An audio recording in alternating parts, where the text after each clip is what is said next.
So this is the Magic E7 engraving machine. Just starting off with the flat clamp here, which is obviously something, sorry I haven't tightened that up, something you use for your flat pieces, slightly curved pieces, and I'll just take that off so I can show you. So it has different places here where you can put different size pendants or medal shapes, and it also has the pinholes on the top, so if you have a more organic shape or a regular shape, it's easier to pin it on the top to hold it steady for engraving. I'll just pop that back in there. Oops. Also for the flat clamp, I'll just show you quickly. I do also have the cutting milling clamp. This has a little protective plastic type sheet in the bottom. You can see I've never used it. That's because I have other machines that I do milling on, but I will do a video if I have time of this milling as well. So that just pops into that vise there, if I can do it right while I'm talking. There we go. And you can mill, drill, deep engrave with the spindle while that's in place there.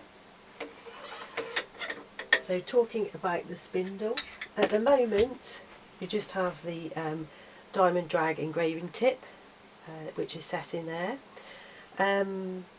but it also becomes the milling and drilling spindle. When milling and cutting, you usually have this pressure lock completely locked down, not for all types of milling, but it's a bit too much to go into and just this quick overview, but that is generally locked, which makes it very steady when it is milling the rotary spindle. The pressure adjuster is this one here. I have that loosened when if I'm working with slightly curved, slightly domed material.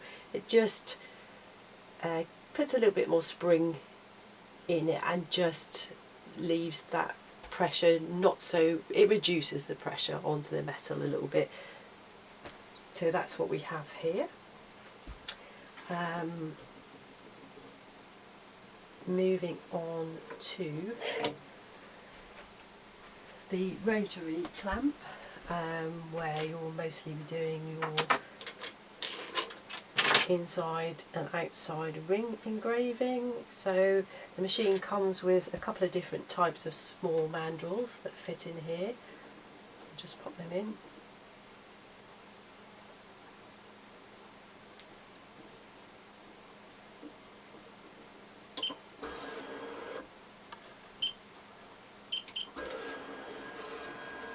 Just move that flat vise out of the way. I shouldn't really have had my hand there, so don't do this at home. So yes, the couple of different types of mandrels. These ones are for a flat band ring really, and then these ones they've got an indent in them, so they're better for wire or thinner rings. They're just covered in shrink wrap. I find it helps to grip the rings because there is quite a lot of movement when you're doing the diamond drag engraving, so it helps the rings not to move. Yep, so they just pop in there. If you're engraving the inside of a ring, the ring goes on the inside of the mandrels. If you're engraving on an outside of a ring, the ring goes on the outside of the mandrels. Once you've got the ring in the right position, just lock it with these. And then for inside engraving or rings or bangles, you have the L tool here. The first pull down, you hear that slight click there, that's for engraving inside of rings. And then the second down, that click is for engraving inside of bangles, and you just lock it in position, whichever one you're going to use, but for now I'm going to pop that back up. Another option with these machines, this doesn't come with this machine, it's not mine, I've borrowed this from a friend just to show you while I'm demonstrating the machine. You've got a tailstock adapter that you can buy as an extra accessory. It just screws in to these holes here. I'm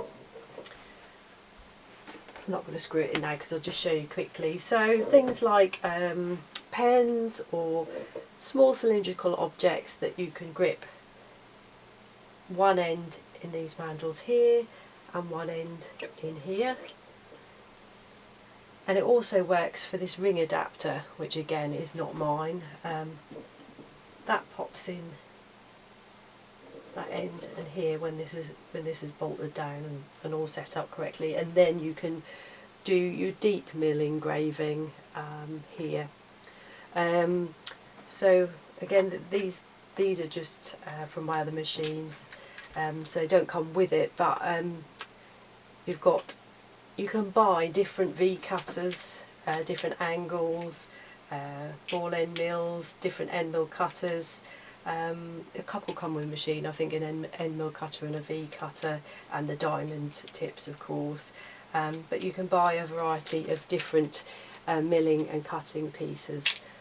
And don't forget that you can also drill with this as well. It also becomes a rotary drill if you want it to.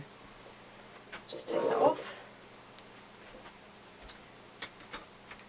If you are milling, well, you can use it when you're diamond drag engraving as well if you want. The lid is great safety procedure there, or safety assist. On the front here we have just your menu options, your on and off button and the emergency off. The machine does come with an integrated camera which focuses on the flat clamp. I'll just bring that back actually. And it doesn't go all the way over to the rotary clamp. I personally don't bother using it. I have mine off all the time because I'm quite happy with the red laser pointers to position my work. I will do some more videos of engraving and milling and just the sort of things I find this really wonderful machine actually really useful for in the workshop. But I think that is everything on there for now.